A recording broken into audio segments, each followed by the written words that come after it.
Bismillahirrahmanirrahim. Assalamualaikum warahmatullahi wabarakatuh. Alhamdulillah wa kafa wassalatu wassalamu ala rasulillah al-mustafa wa ala alihi wa ashabihi ahli sidqi wal wafa wa ba'd. Ma'asyiral muslimin jamaah salat maghrib hafizahumullah.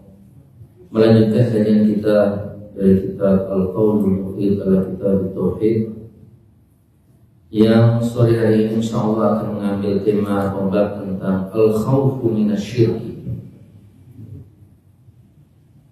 yang artinya khawatir akan jatuh kepada perbuatan syirik. Hadirin yang dirahmati Allah Subhanahu wa taala, korelasi antara bab ini dengan bab-bab sebelumnya. Bab sebelumnya berbicara tentang barang siapa yang merealisasikan tauhid pasti masuk surga tanpa hisab, tanpa adab. Barang siapa yang memurnikan tauhid maka akan masuk surga. Itu beberapa tema yang kita bahas pada sebelumnya.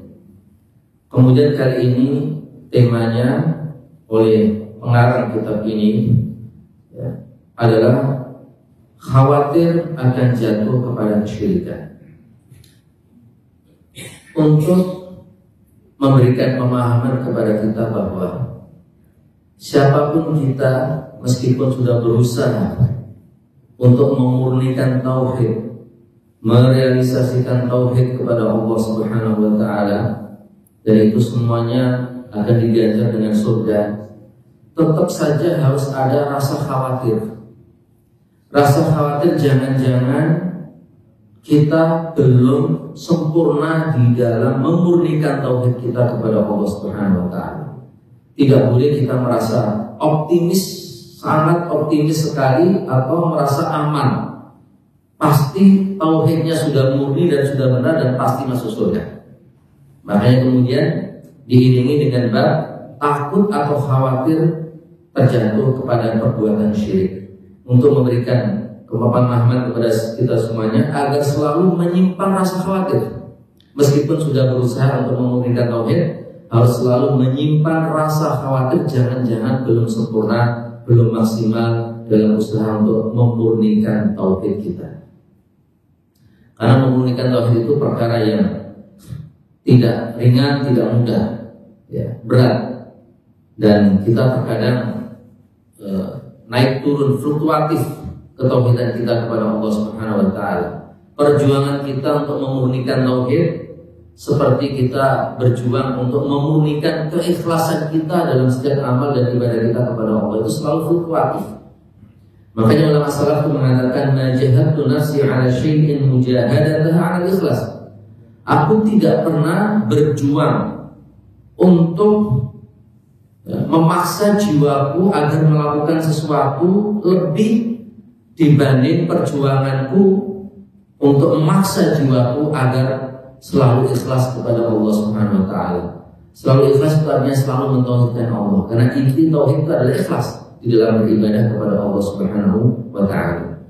Karena memang godaan dunia yang luar biasa yang selalu menggoda kita semuanya, sehingga meskipun terkadang kita berusaha memurnikan tauhid kita kepada Allah, keikhlasan kita kepada Allah, tapi karena godaan dunia ini, terkadang kita mengamalkan amalan akhirat tapi maunya dunia.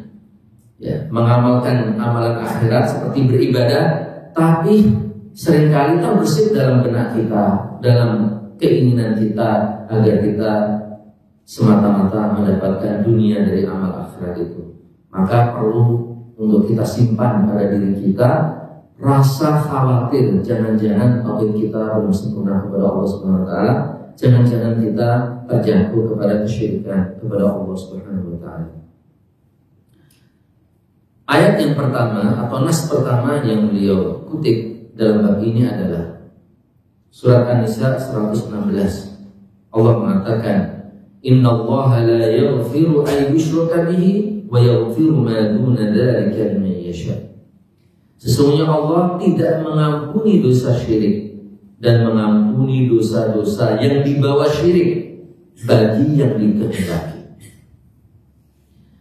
Ayat ini beliau hadirkan dalam tema ini untuk menanamkan pada diri kita ya, kesungguhan dan sekaligus rasa khawatir.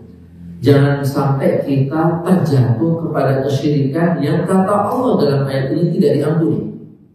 Sesungguhnya Allah tidak mengampuni dosa syirik ya, dan mengampuni dosa-dosa yang di bawah syirik. Ini ancaman dari Allah SWT, sehingga sangat cocok sekali dengan bab tentang rasa takut atau khawatir akan terjatuh kepada kesyirikan, karena dosa syirik itu tidak diampuni oleh Allah Subhanahu wa Ta'ala. Maka siapapun orang beriman pasti khawatir untuk jatuh kepada kesyirikan, karena dosa ini tidak diampuni oleh Allah Subhanahu wa Ta'ala. Adapun dosa-dosa yang lain yang bukan syirik seperti zina, mencuri, membunuh, itu masih dalam koridor diampuni oleh Allah Subhanahu wa Ta'ala bagi yang dikehendaki oleh Allah. Tapi kalau syirik tidak diampuni oleh Allah Subhanahu wa Ta'ala. Itulah kenapa pengarang menghadirkan ayat itu dalam bab khawatir jatuh kepada kesyirikan. Jamaah dirahmati oleh Allah Subhanahu wa Ta'ala.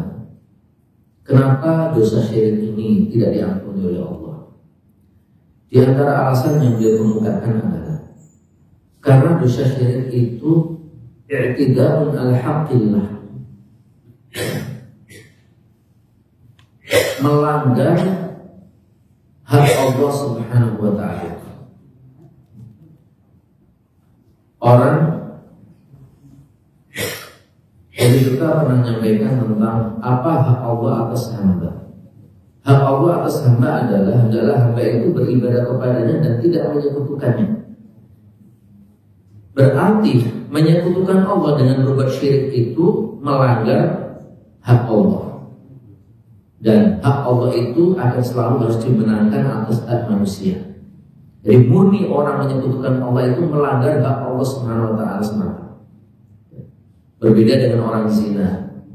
Zina itu yang dilanggar ya, bukan semata-mata hak Allah, tapi hak diri kita juga.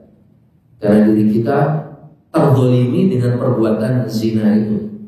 Karena Allah dalam beberapa ayat Al-Quran itu mengkategorikan orang yang berbuat dosa itu seperti menzalimi dirinya sendiri. Jadi dia tidak menunaikan hak dirinya, karena mengancam dirinya untuk mendapatkan siksa dari Allah SWT dengan perbuatan dosa itu. Dan melanggar hak Allah SWT adalah kezaliman. Dan bahkan di dalam Al-Quran dikatakan kezaliman yang paling besar. Allah mengatakan inna syirka la dzulmun 'adzim. Sesungguhnya syirik itu adalah kezaliman yang besar. Yang dimaksud oleh Allah di dalam ayat ini, Allah tidak mengampuni dosa syirik itu maksudnya syirik apa? Syirik besar apa kecil? Mayoritas ulama mengatakan yang dimaksud dengan syirik yang tidak diampuni oleh Allah adalah syirik besar. Syirik besar itu adalah syirik yang bentuknya pelanggaran terhadap khususiyah Allah. Perkara-perkara yang menjadi khususiyah Allah seperti uluhiyah Allah, rububiyah Allah, ya. Menyembah selain Allah itu melanggar uluhiyah Allah. Karena uluhiyah Allah itu artinya adalah kewajiban kita untuk menjadikan Allah satu-satunya zat untuk disembah. Ketika kita menyembah selain Allah, maka kita melanggar sesuatu yang menjadi khususiyah Allah yang bernama uluhiyah itu. Maka itu syirik besar. Orang menyembah berhala syirik besar. Orang menyembah matahari syirik besar. Orang menyembah manusia syirik besar juga. Itu yang tidak diampuni oleh Allah Subhanahu wa Ta'ala. Adapun syirik kecil masih dalam koridor seperti dosa-dosa besar yang lainnya. Tapi syirik kecil itu adalah dosa besar yang paling besar. Di bawah syirik besar itu syirik kecil. Ya, jadi dosa-dosa besar lain itu masih di bawah syirik kecil tadi itu. Jadi berat juga meskipun syirik kecil. Itu adalah tertinggi daripada zina, lebih tinggi daripada zina, lebih tinggi daripada membunuh. Itu klasifikasinya. Karena meskipun kecil tapi itu syirik juga. sebagian ulama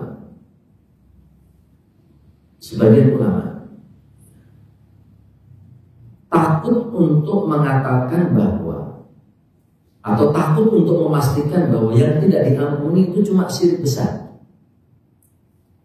Mereka takut kalau itu salah. Jangan-jangan yang tidak diampuni juga syirik kecil. Kenapa? Dalil mereka adalah kata Allah, innallaha la yaghfiru an yushraka bihi. Sesungguhnya Allah itu tidak mengampuni dosa syirik. Nah, dalam kajian bahasa, kalau takwil masdar dari kata an yushraka bihi itu adalah isrokan bihi. Innallaha la yaghfiru isrokan bihi. Jadi nakirah. Sesungguhnya Allah tidak mengampuni dosa syirik apapun. Nakirah itu selalu menunjukkan umum. Jadi artinya sesungguhnya Allah tidak mengampuni dosa syirik apapun, umum berarti masuk di dalamnya besar, masuk di dalamnya kecil. Yang penting syirik. Kalau berdasarkan bahasanya, makanya sebagian ulama itu nggak bisa memastikan yang tidak diampuni oleh Allah itu cuma syirik besar. Jangan-jangan syirik kecil juga termasuk yang tidak diampuni oleh Allah Subhanahu Wa Taala. Banyak di antara ulama yang mengatakan Syekhul Islam Muhammad bin Shalih Al-Utsaimin juga termasuk yang takut dan khawatir untuk memastikan bahwa yang tidak diampuni cuma syirik besar. Jangan-jangan syirik kecil termasuk tidak diampuni. Karena tidak ada penegasan dari Nabi Muhammad tentang syirik apa yang tidak diampuni. Perinciannya nggak ada. Hanya umum saja syirik tidak diampuni oleh Allah Subhanahu Wa Taala. Maka dikhawatirkan syirik kecil pun termasuk yang tidak diampuni oleh Allah Subhanahu Wa Taala. Paling tidak ini menguatkan tema ini bahwa kita harus selalu khawatir jatuh kepada kesyirikan. Meskipun kecil, jangan remehkan. Siapa tahu, ya, ternyata syirik kecil pun termasuk yang tidak diampuni oleh Allah Subhanahu Wa Taala. Syirik kecil adalah riya itu. Jangan-jangan riya itu juga tidak diampuni oleh Allah Subhanahu Wa Taala. Meskipun mayoritas ulama mengatakan dia termasuk yang diampuni karena bukan syirik besar, tapi tetap harus menyisakan kekhawatiran dalam diri kita. Jangan-jangan syirik kecil pun tidak diampuni. Dengan begitu kita lebih hati-hati daripada memastikan kalau kita ngentengin, meremehkan syirik kecil. Apapun syirik besar maupun kecil, patut untuk kita waspadai dan kita hindari. Syirik kecil, apalagi syirik besar. Itu yang disampaikan oleh pengarang kitab ini.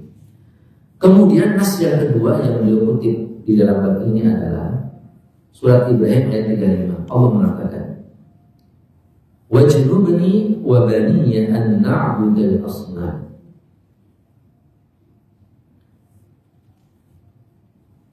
Dan jauhkanlah aku dan anak-anakku dari menyembah berhala. Jamaah dirahmati Allah Subhanahu Wa Taala. Ayat ini ia hadirkan dalam bab takut jatuh kepada perbuatan syirik untuk memberikan penguatan kepada bahwa Ibrahim. Jadi ayat ini tuh kata-kata Nabi Ibrahim yang diabadikan dalam ayat wajnubni wa baniya an na'budal asnam. Ini doanya Nabi Ibrahim. Nabi Ibrahim berdoa, ya Allah jauhkanlah aku dan jauhkanlah anak-anakku keturunanku.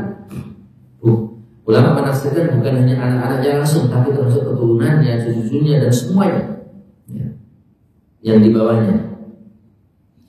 Jauhkanlah aku dan anak-anakku keturunanku semuanya anak mudal asnam dari menyembah berhala. Nabi Ibrahim itu bapaknya ketauhidan. Ya. Beliau itu bapaknya ketauhidannya, pemimpin ketauhidan. Beliau banyak dalam Al-Quran disebut walam yakun minal musyrikin, bukan orang musyrik. Ya. Ditegaskan bahwa dia itu hamba Allah yang mentauhidkan. Bagaimana tidak, bapaknya penyembah berhala, ya, punya banyak berhala, tapi tidak mengikuti bapaknya. Beliau satu-satunya hamba Allah di zaman itu mendakwakan ketauhidan. Dia hancurkan berhala dan sebagainya. Ya. Maka beliau adalah bapaknya ketauhidan. Bapaknya ketauhidan itu ternyata masih khawatir dirinya dan keturunannya jatuh kepada kesyirikan. Nabi Ibrahim saja masih berdoa kepada Allah agar dijauhkan dirinya dan keturunannya dari menyembah berhala, dari kesyirikan, apalagi kita. Maka patut bagi kita harus selalu takut dan khawatir jatuh kepada kesyirikan. Karena Nabi Ibrahim saja, ya, bapaknya ketauhidan itu, yang dalam hidup selalu berusaha berjuang untuk mentauhidkan Allah dan memerangi kesyirikan, masih takut dirinya jatuh kepada kesyirikan dan juga keturunannya jatuh kepada kesyirikan. Sehingga beliau selalu berdoa, wajnubni wa bani an na'budal asnam. Ya Allah, jauhkanlah aku dan keturunanku semuanya dari penyembah berhala, dari kesyirikan. Dan ini memberikan pemahaman kepada kita pentingnya kita selalu berdoa. Termasuk doa ini kita sampaikan kepada Allah SWT dalam doa kita. Selalu berusaha menyisipkan dalam doa kita itu dijauhkan dari kesyirikan. Jangan melulu manusia itu berdoa agar diberikan dunia, diberikan kesuksesan dan kejayaan dunia, ya. Harus disisipkan di dalamnya itu doa-doa agar dijauhkan dari kesyirikan. Nah, ini perkara penting. Karena kalau orang itu jatuh kepada kesyirikan, apalagi syirik besar, batal semua amalannya. Semua amalannya terhapus seperti belum pernah beramal. Karena syirik itu, terutama syirik besar, di antara mandorotnya adalah bahaya adalah membatalkan seluruh amal.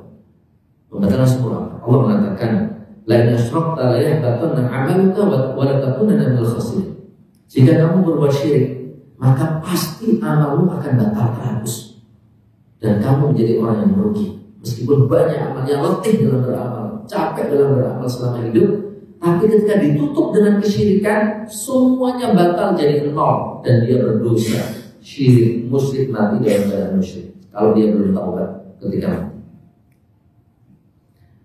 Ini yang penting untuk kita sisipkan di dalam doa kita. Rasa khawatir termasuk menjadi orang-orang musyrik. Rasa khawatir jatuh kepada kemusyrikan. Rasa khawatir termasuk orang-orang munafik. Rasa khawatir imannya tidak benar, tidak sempurna, itu penting untuk selalu kita tanamkan kepada diri kita. Agar apa? Agar tidak ada rasa tidak merasa aman. Kalau orang merasa aman pasti masuk surga dan terhindar dari neraka, itu juga tidak boleh. Kalau yang makromah kalau kaum kafir, tidak ada orang yang merasa aman dari azab Allah kecuali orang kafir. Orang beriman selalu khawatir, selalu takut imannya tidak sempurna, takut amalnya tidak diterima, takut terjatuh kepada kesyirikan. Meskipun sudah berusaha untuk baik, tetap di dalam dirinya disisakan rasa takut dan khawatir. Dengan begitu dia selalu bersungguh-sungguh. Daripada merasa aman, pasti masuk surga, pasti selamat dari neraka, akhirnya nyantai, bermalasan beribadah, bermalasan beramal. Hamba-hamba Allah yang benar-benar beriman selalu khawatir. Nabi Ibrahim khawatir jatuh kepada kesyirikan, meskipun dalam hidupnya diisi dengan apa? Perjuangan melawan kesyirikan, tapi tetap khawatir. Maka para sahabat Rasulullah SAW itu dalam satu riwayat dikatakan, ini riwayat dari Imam Bukhari, dari Ibnu Abi Mulaika, ya. Meskipun bukan kata-kata Nabi, tapi ini riwayat yang disebutkan oleh Imam Bukhari dalam Sahih. Adratu 30 min ashabin Nabi sallallahu alaihi wasallam, kulluhum yakhafu an-nifaq 'ala nafsihi. Aku termasuk menemui di zamanku 30 sahabat Nabi. Yang aku tahu semua dari mereka itu orang-orang yang takut bahwa mereka itu terjatuh kepada nifaq, terjatuh kepada kemunafikan.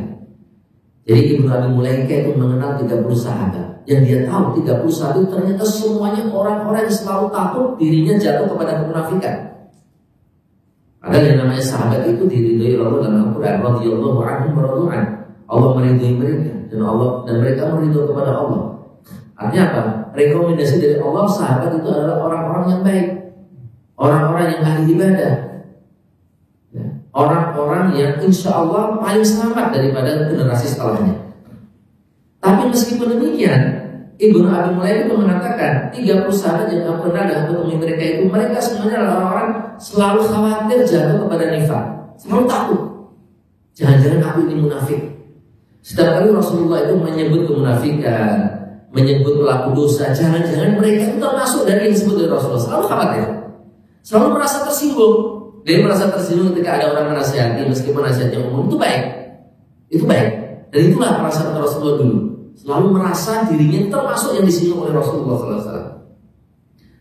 Nah, termasuk Umar. Umar itu dalam riwayat dikatakan, pernah beliau berkata kepada Hudzaifah bin Yaman.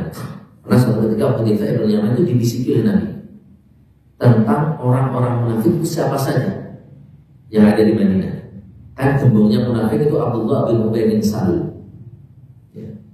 Dan kemunafikannya para sahabat, kemunafikan orang-orang di zaman itu, kemunafikan yang luar biasa, lebih dekat kepada kemunafikan yang sifatnya ideologi dan akidah. Ketika Rasulullah SAW dan munafikan yang sifatnya ideologi dan akidah itu sampai membatalkan iman, berbeda dengan munafik amali. Kalau munafik amali tidak sampai membatalkan iman. Munafik amali seperti kita berdosa, melakukan maksiat, itu munafik amali. Ya, munafik yang sifatnya amal. Kita munafik, kita ngaku Islam tapi berdosa, ngaku Islam tapi bermaksiat. Nah, kita munafik, tapi munafiknya amali. Sesuatu yang rata-rata kita semuanya punya dalam diri kita itu. Ya. Tapi itu tidak mengeluarkan kita dari iman, tidak membuat kita murtad. Tapi kalau munafik ideologi akidah, itu membuat pelakunya murtad, keluar dari iman. Dan kemunafikan di zaman Rasulullah SAW, para sebagian orang-orang kaum muslimin saat itu adalah munafiknya itu lebih dekat kepada akidah. Seperti Abdullah bin Ubay itu lebih dekat kepada akidah. Karena bagaimana mungkin seorang muslim tidak suka Islam menang dalam perang? Itu kalau tidak munafik ideologi tidak mungkin. Bagaimana mungkin seorang muslim menggosipi istri nabinya, berbuat selingkuh, ya, padahal itu tidak benar, mencederai kehormatan orang nomor satu dalam Islam. Mencederai kehormatan Nabi berarti mencederai Islam. Tidak mungkin orang melakukan itu kalau tidak dalam dirinya ada kemunafikan yang sifatnya akidah, kebencian kepada Islam, dan itu membuat pelakunya keluar dari iman. Maka ketika Rasulullah membisikkan kepada Hudzaifah bin Yaman nama-nama munafik, Umar langsung mendatangi Hudzaifah dan mengatakan, anshuduka Allah, hal sammani laka Rasulullah sallallahu alaihi wasallam amman samma minal munafiqin. Aku minta kepadamu dengan nama Allah, tolong kabarkan kepadaku, kasih tahu aku, bocorkan kepadaku, apakah yang disebut oleh Rasulullah ketika ia membisikkan kepada kamu itu ada namaku? Jadi Umar tahu Rasul membisikkan nama-nama orang munafik kepada Hudzaifah bin Yaman. Maka Umar langsung khawatir dirinya termasuk yang disebut oleh Rasulullah. Jadi itu tipikal para sahabat, orang-orang yang beriman generasi pertama itu. Khawatir, selalu khawatir. Meskipun kita tahu Umar itu manusia yang imannya nomor 2 setelah Abu Bakar. Yang nomor 1 Abu Bakar, nomor 2 Umar. Dan itu ijma para sahabat Rasulullah SAW. Ijma ulama. Orang terbaik setelah Rasulullah adalah Abu Bakar dan itu adalah Umar. Tapi meskipun demikian dan juga dijamin masuk surga. Sudah ada jaminan masuk surga. Abu Bakar, Umar sudah ada jaminan masuk surga. Tapi meskipun demikian, ketika Rasul membisikkan kepada Hudzaifah nama-nama orang munafik, dia khawatir dia termasuk orang yang dibisikkan oleh Rasulullah SAW, termasuk munafik. Padahal pasti tidak, tapi tetap khawatir dia. Maka kata Hudzaifah menjawab pertanyaan Umar, la, tidak wahai Umar. Jadi kamu tidak termasuk nama-nama yang disebut oleh Rasulullah SAW ketika ia membisikkan. Dan Umar melakukan itu untuk menenangkan dirinya. Artinya Umar berarti khawatir, gelisah. Itulah sifat orang beriman. Meskipun sudah berjuang, beramal, beribadah, tapi tetap menyisihkan pada dirinya rasa khawatir. Jangan-jangan imanku tidak sempurna, tidak diterima oleh Allah, amalku tidak diterima oleh Allah, ibadahku tidak sah, tidak diterima oleh Allah Subhanahu wa taala. Sehingga dengan kekhawatiran itu dia bersungguh-sungguh.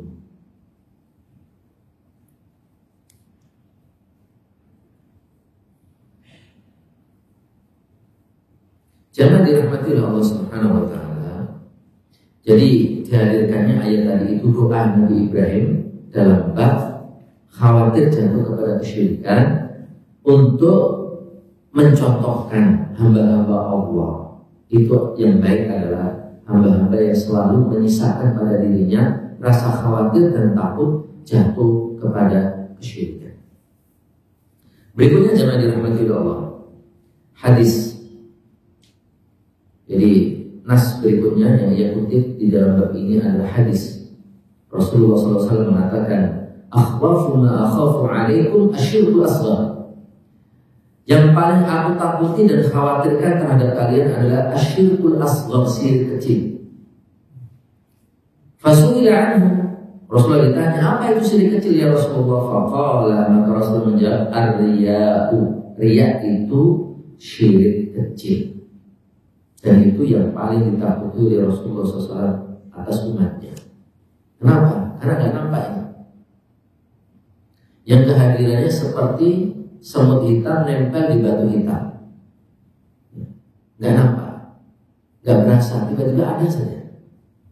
Pada saat mulai sholat sudah ikhlas kepada Allah, tiba-tiba di tengah sholat ada saja nempel itu, riya itu. Ya. Dan hampir manusia tidak bisa menghindarkan dirinya dari kedatangan riya. Makanya Rasulullah SAW itu khawatir terhadap umatnya tentang masalah ini. Beliau mengilustrasikannya dengan semut hitam yang nempel di batu hitam yang ditakutkan oleh Rasulullah SAW. Ar-riya itu dari kata ro'a, artinya melihat. Kenapa riya ini disebut riya? Karena orientasi orang beramal biar dilihat orang, maka perbuatan itu disebut riya. Dari kata ro'a, melihat. Jadi bahannya sama, artinya satu bahan, yaitu karena ingin dilihat.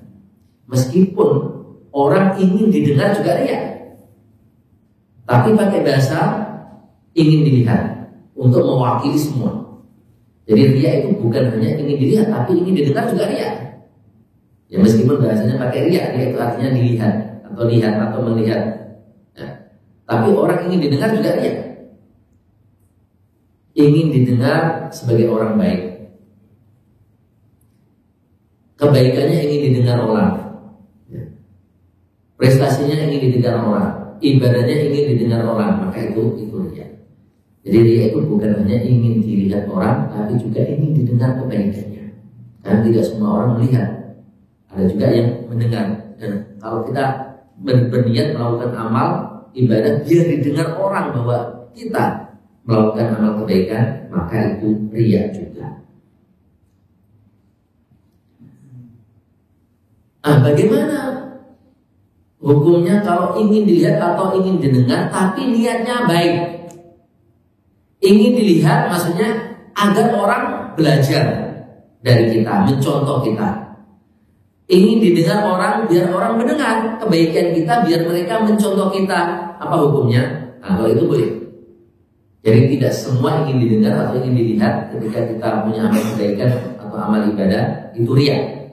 Kalau niatnya biar orang mencontoh kita, nggak apa-apa, boleh. Dalilnya adalah satu ketika Rasulullah SAW sholat jadi imam lebih tinggi daripada makmumnya. Ya. Ada khilaf kan di antara ulama fikih, bolehkah imam itu posisinya lebih tinggi daripada makmumnya? Ada khilaf di antara para ulama. Ada yang mengatakan boleh selama tidak melebihi tingginya ukuran orang. Ada yang mengatakan makruh saja, ada yang mengatakan haram, tidak boleh.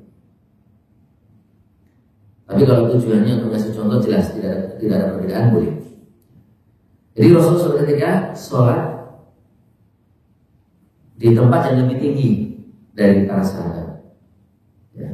Lalu Rasulullah SAW mengatakan, fa'altu hadza li ta'tammu bi wa ta'lamu sholati. Aku lakukan ini agar kalian mencontohku, bisa melihatku sehingga kalian mencontoh gerak-gerikku. Wa ta'lamu sholati, dan kalian belajar tata cara sholatku. Jadi Rasulullah melakukan sesuatu yang sebenarnya tidak boleh dilakukan, tapi karena niatnya untuk ngajarin, maka jadi boleh. Seperti orang beribadah di depan umum, Niatnya biar orang mencontoh ibadah dia.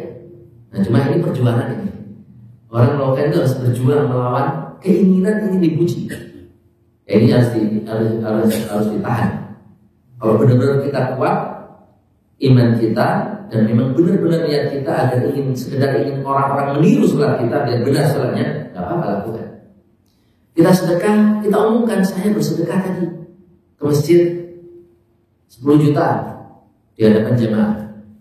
Selama niat kita agar jamaah berlomba-lomba seperti kita, niru kita, maka nggak apa-apa. Tapi kalau niatnya biar dipuji, oh inilah dermawan, royal, ya, dan sebagainya, maka ini yang tidak boleh, yang membatalkan amal. Jadi boleh orang melakukan amal dilihat, didengar, diumumkan jika niatnya untuk biar ditiru. Atau niatnya untuk laporan, misalkan di masjid itu disebutkan dari fulan sekian nggak apa-apa. Kalau untuk laporan dari intinya untuk niat kebaikan nggak apa-apa. Karena biar ada cross check, maka itu tidak apa-apa. Jangan dirahmati Allah SWT. Jadi riya itu membatalkan amal yang terkait dengannya. Jadi syirik kecil yang berupa riya itu membatalkan amal yang terkait. Tapi kalau syirik besar itu membatalkan seluruh amal yang terkait maupun yang tidak terkait. Semua amal selama hidupnya batal. Misalkan sekarang kita buat syirik besar. Syirik besar diantaranya misalkan datang ke dukun lalu mempercayai bahwa dukun itu bisa memiliki ilmu tentang gaib, meyakini bahwa dukun itu tahu tentang ilmu gaib, minta kabar kepada dia tentang masalah gaib, dan kita yakin bahwa dia itu tahu punya ilmu gaib selain Allah, maka itu syirik besar. Maka saat itu juga semua amal kita dari sejak kita balik, kita mulai dicatat amal ke saat balik sampai saat ini kita datang ke dukun ini batal semuanya, jadi nol. Minal khosirin kata Allah, rugi. Itu syirik besar. Tapi kalau syirik kecil ya hanya membatalkan amal yang terkait. Kapan kita lihat saat itulah amal yang terkait itulah yang batal saja. Sholat, ya udah, amal sholat itu saja. Maksudnya pahalanya nggak ada sama sekali dan kita dosa. Lihat dalam sholat, maka pahala kita nggak ada sama sekali, nggak dihitung oleh Allah Taala, dan kita dosa. Tapi perlu dirinci tentang masalah ini. Apakah setiap amal ibadah yang kita lihat di dalamnya lalu amal itu rusak semua?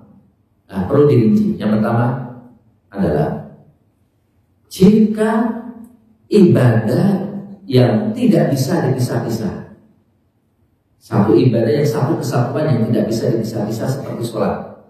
Sholat dari takbir sampai salam yang satu ibadah, nggak bisa dipisah-pisah. Rukuk sendiri, sujud sendiri tidak bisa. Itu satu kesatuan semua. Dari takbir sampai salam itu satu kesatuan.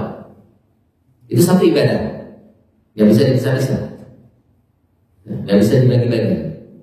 Maka riya di dalam sholat, meskipun di akhir sebelum salam, itu sudah cukup untuk merusak seluruh sholat dari takbir sampai salam.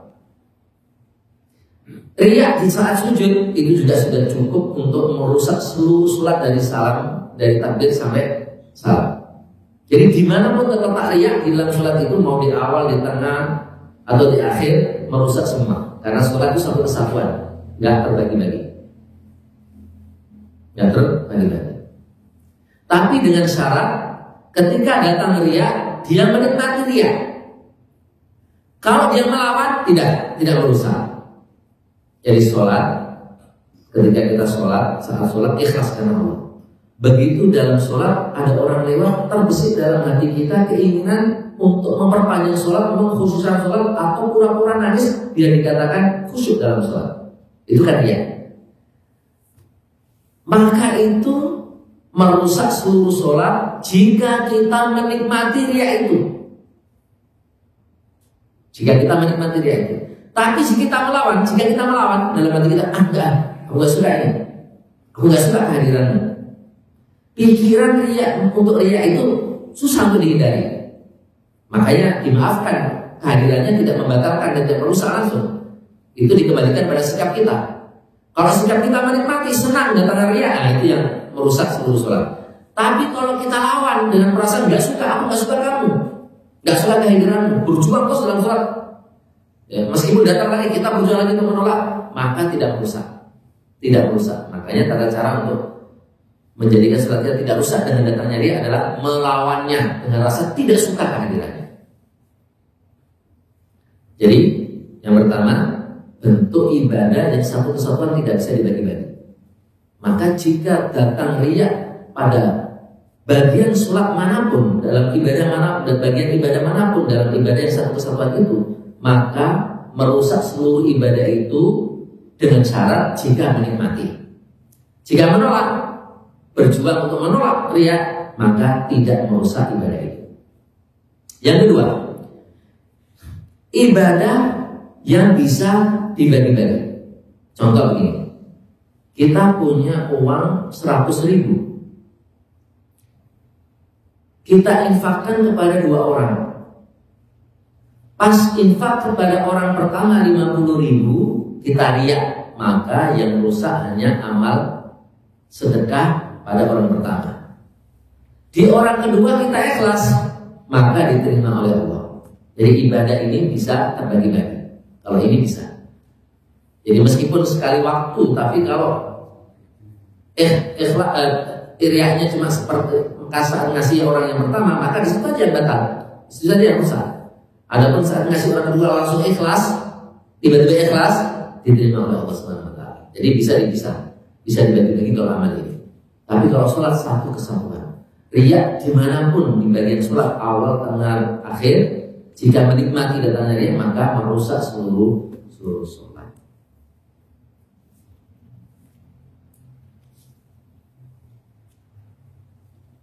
Kalau wudu gimana? Saat wudu itu kan diawali dengan umur, diakhiri dengan nyuci kaki. Itu yang rukun. Kalau riya di tengah, saat nyuci tangan, tiba-tiba riya.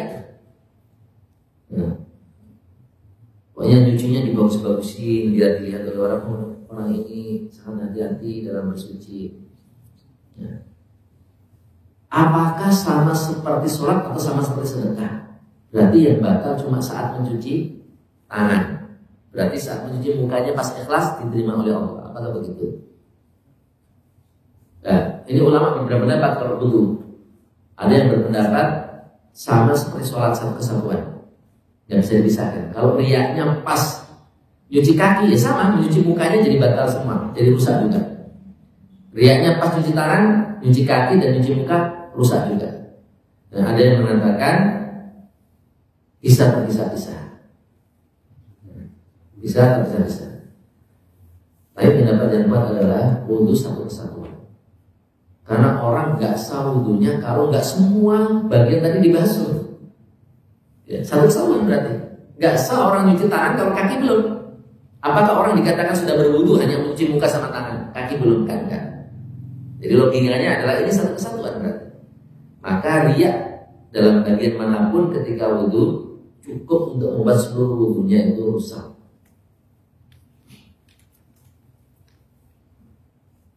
Berikutnya jemaah dirahmati Allah, nas yang keempat yang beliau kutip dalam bab ini adalah hadis yang berbunyi wa 'an Ibnu Mas'ud radhiyallahu anhu anna Rasulullah sallallahu alaihi wasallam qala. Dari Ibnu Mas'ud semoga Allah meridai, Rasulullah bersabda, man mata barang siapa mati wa huwa yad'u min dunillahi niddan dakhala an-nar, rawahu Bukhari. Barang siapa mati dalam keadaan dia berdoa kepada selain Allah, kepada sekutu selain Allah, maka dia masuk neraka. Bahasanya pakai berdoa. Nah, dalam syariat doa itu ada 2 macam. Ada doa ibadah, ada doa masalah.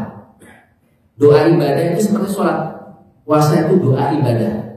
Jadi sholat, puasa itu doa dalam secara bahasa sebenarnya doa. Dia disebut dengan doa ibadah.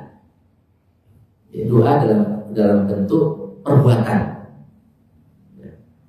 Yang kedua doa masalah. Doa masalah doa minta dalam bentuk permintaan kepada Allah. Jadi doa ada dua. Man mata wa huwa yad'u min dunillahi niddan dakhala an-nar. Barang siapa mati dalam keadaan berdoa kepada sekutu selain Allah. Kalau doa dalam makna ibadah berarti menyembah selain Allah Subhanahu wa taala, maka dia masuk neraka. Silakan.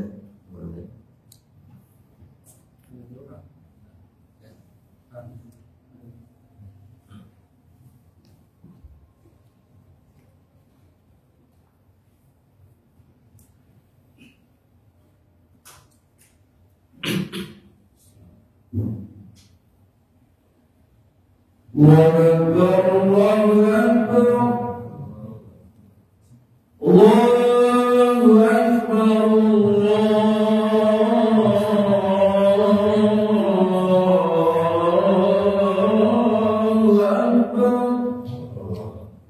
Asyhadu an la ilaha illallah. Asyhadu an la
Baik teman sekalian, mungkin hari ini kita sampaikan pada pertemuan berikutnya. Kita buka tanya jawab. Assalamualaikum warahmatullahi wabarakatuh. Salat Jumat itu ya, tidur pada salat Jumat, tidur pada salat Jumat. Saya pernah dengar karena makruh saja, karena membatalkan pahala. Apa itu satu keseluruhan masuk batal bagaimana? Apa sholatnya kan dapat pahala untuk bisa seperti tidur dan sholat tadi. Tapi kalau yang kita wudhu saja itu wudhu, kalau lagi wudhunya ya itu wudhunya batal dalam arti seperti tidak punya wudhu, berarti kalau untuk sholatnya tidak sah atau nilainya aja saja hilang.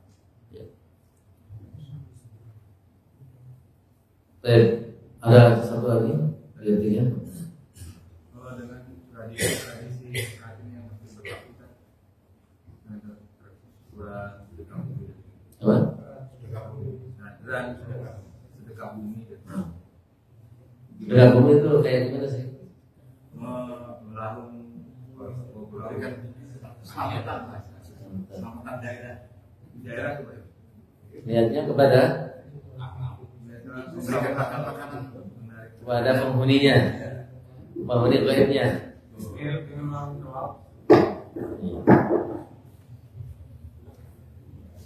Sefaham saya, ketiduran saat sholat Jumat itu mengurangi saja kesempurnaan, tidak menghapus pahala sama sekali tidak.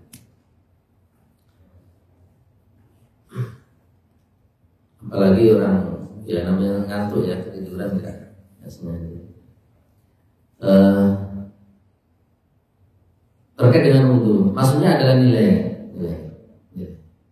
Ya sama seperti sholat, nggak harus ngulangi sholat, tidak ngulangi sholat. Orang sholat tiba-tiba udah ikhlas nih karena Allah SWT, tiba-tiba di tengah lihat masih rusak itu bukan tidak sah harus ngulangi sholat, tidak, tapi tidak dihitung oleh Allah SWT, tidak ada pahala dan kita dosa. Itu maksudnya, maksud yang maksud kata-kata kita rusak tadi itu. Jadi bukan harus mengulangi. Jadi tidak ada nilainya, tidak ada nilainya. Sedekah bumi, sedekah menyembelih kepada selain Allah. Makanya saya ingin cross-check dulu. Dia sedekahnya itu gimana bentuknya? Sedekah niatnya ikhlas kepada Allah, tetapi ditujukan biar dimakan penghuni gaib itu, atau saat dia sedekah atau menyembelih ditujukan niatnya demi, bukan demi Allah tapi demi penghuni gaib tempat itu. Ini beda masalahnya. Kalau dia menyembelih atau bersedekah niatnya karena Allah, tapi kemudian dia sedekahkan untuk penghuni gaib. Penghuni gaib ini penghuni gaib ya, penghuni gaib. Kalau ini hanya pelanggaran sifatnya ya haram saja, haram. Tapi kalau dari awal meniatkan demi penghuninya bukan Allah SWT, maka ini syirik besar. Syirik besar, sama orang menyembelih bukan karena Allah tapi karena pohon, karena berhala, karena sesuatu yang gaib dan sebagainya. Maka itu syirik besar. Ya makanya kita harus rinci, sedekah karena Allah, tapi ada keyakinan yang salah. Masa sih gaib bisa makan? Kan enggak. Ya memang ada gaib, ada jin. Ayo masa jin kita kasih makan? Pelanggarannya di situ saja. Tapi kalau dia bersedekahnya niatnya demi penghuni itu biar ngasih rezeki, biar ngasih panen. Kalau laut biar ngasih banyak ikan, biar ngasih. Ya. Berarti ini syirik. Karena sama dengan meyakini ada lain selain Allah yang bisa ngasih rezeki, yang bisa ngasih panen. Padahal panen rezeki itu semata-mata dari Allah Subhanahu wa ta'ala. Nah, ini pelanggaran terhadap tauhid rububiyah, makanya syirik besar. Tauhid rububiyah itu adalah meyakini bahwa Allah satunya yang menciptakan, yang mengatur alam, yang ngasih rezeki. Kalau kita punya keyakinan ada penciptaan selain Allah, syirik besar karena melanggar rububiyah. Kalau berkeyakinan bahwa ada zat lain yang berhak mengatur alam selain Allah, kayak meyakini bahwa aturan manusia lebih baik daripada aturan Allah, maka syirik besar. Itu melanggar tauhid rububiyah. Atau meyakini ada zat lain yang bisa ngasih rezeki, seperti penghuni laut, penghuni sawah, bisa ngasih rezeki, bisa mendatangkan panen, maka itu pelanggaran terhadap tauhid rububiyah. Itu syirik besar, bahaya. Kalau syirik besar berarti membatalkan iman, membatalkan Islam. Dia seperti keluar dari Islam. Kalau sekedar dia punya keyakinan sebab dengan sedekah kepada laut ini menyebabkan Allah akan ngasih rezeki, tetap Allah yang ngasih rezeki, maka ini syirik kecil. Jadi harus dipilah, harus dirinci. Kalau masih punya keyakinan yang ngasih rezeki Allah, yang ngasih panen adalah Allah, tapi ini penyebabnya, Meyakini sebuah sebab yang bukan sebab yang ada dalilnya dikatakan sebagai sebab, maka itu hanya syirik kecil, bukan syirik besar. Jadi setiap kasus berbeda harus kita tanya, kita rinci, nah nanti kita bisa sampaikan hukumnya. Itu rinciannya. Jadi tidak bisa juga serta-merta ada orang sedekah sawah kemudian langsung besar kamu kafir, nggak bisa. Kita rinci dulu, kita tanya dulu lihat kamu apa. Kalau dia masih punya keyakinan yang ngasih panen Allah yang bukan syirik besar, jadi syirik kecil. Ya mudah-mudahan masih diampuni Allah Subhanahu Wa Taala.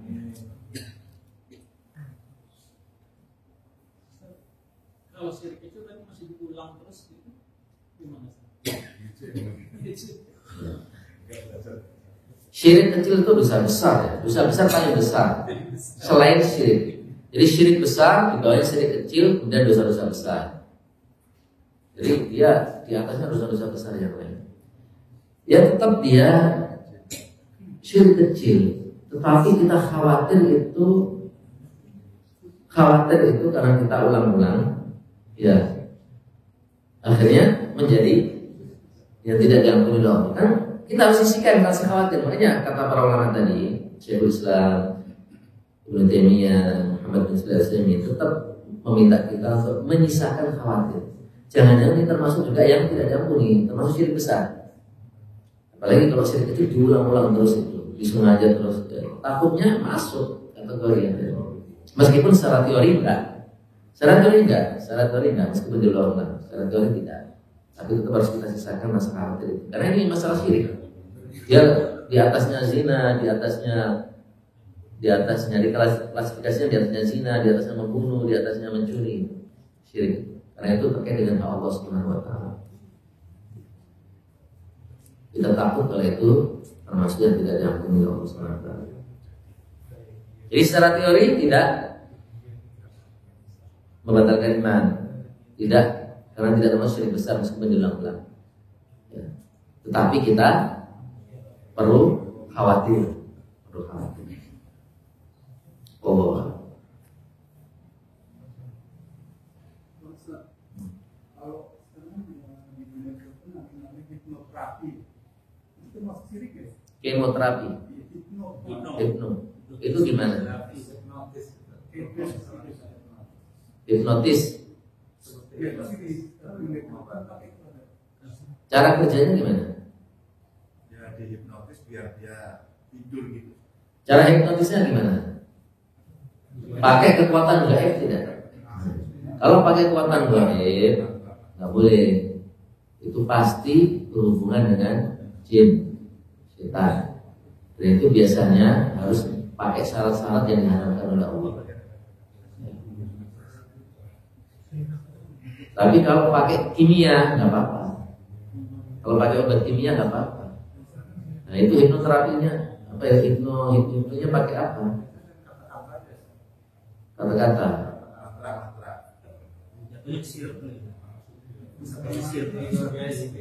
Sugesti.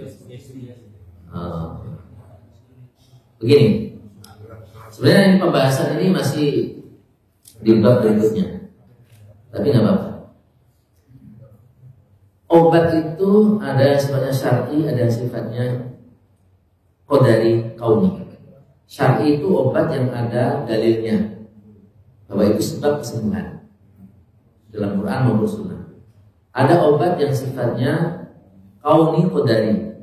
Itu adalah obat sebab kesembuhan yang dibuktikan oleh empiris, pengalaman, bukti pengalaman. Misalkan kayak tadi hipnoterapi. Selama tidak menggunakan kekuatan gaib, hanya kata-kata atau apa aja, kalau itu dibuktikan secara empiris bisa menyembuhkan, maka masuk kategori yang kedua, yaitu obat yang qadari kauni. Gak apa-apa, boleh. Kalau secara empiris terbukti ya, terbukti nggak apa-apa. Sama seperti obat kimia. Obat kimia itu kita yakini sebagai sebab kesembuhan, bukan sumber kesembuhan. Karena secara empiris terbukti. Orang minum Panadol, sakit kepalanya hilang. minum Panadol demamnya turun, itu empiris. Maka oleh syariat diakui sebagai obat kauni, obat yang dibuktikan oleh empiris pengalaman, itu boleh. Dan kalau kita meyakini sebagai sebab kesembuhan, tidak syirik. Beda kalau batu, kita ambil batu dari gunung tertentu, lalu kita yakini ini karena ini gunungnya keramat, ini sumber kesembuhan. Kalau kita gosokkan langsung sembuh. Nah itu nggak ada dalil syar'inya, dalilnya nggak ada. Nggak seperti madu ada dalilnya sebagai obat, habas sauda ada dalilnya sebagai obat. Ini syar'i nggak ada dalilnya, dalil syar'i nggak ada, empiris juga nggak ada. Apa ada bukti ilmiah empiris yang menyatakan bahwa batu dari gunung tertentu itu sumber kesembuhan? Nggak ada. Nah itu kalau itu syirik, tapi syirik kecil. Syirik kecil. Selama masih meyakini yang menyembuhkan Allah, itu syirik kecil. Dia hanya menjadikan obat yang tidak ada bukti empiris atau sebab kesembuhan yang tidak ada bukti secara syar'i maupun bukti empirisnya sebagai sebab kesembuhan. Itu saja pelanggarannya. Dan itu syirik kecil. Tidak sampai syirik besar. Ya, kayak batu ponari dulu, masih ingat kan? Batu ponari Jombang itu bukan syar'i, bukan juga kauni. Secara syar'i nggak ada dalil, secara empiris nggak ada. Secara empiris nggak ada. Nggak ada secara empiris kan. Secara ilmiah kan nggak ada. Kalau batu ponari itu bisa menyembuhkan, nggak ada. Nah, kalau orang meyakini itu sebagai sebab kesembuhan, syirik kecil minimal. Apalagi kalau meyakini bahwa batu itu sumber kesembuhannya, syirik besar jadi. Jadi tadi Pak, ya jangan. Jadi kalau memang secara empiris dia menyembuhkan, terbukti menyembuhkan, terbukti ya. Secara kajian ilmiah sudah banyak terbukti menyembuhkan, nggak apa-apa, boleh. Selama tidak menggunakan kekuatan gaib tadi.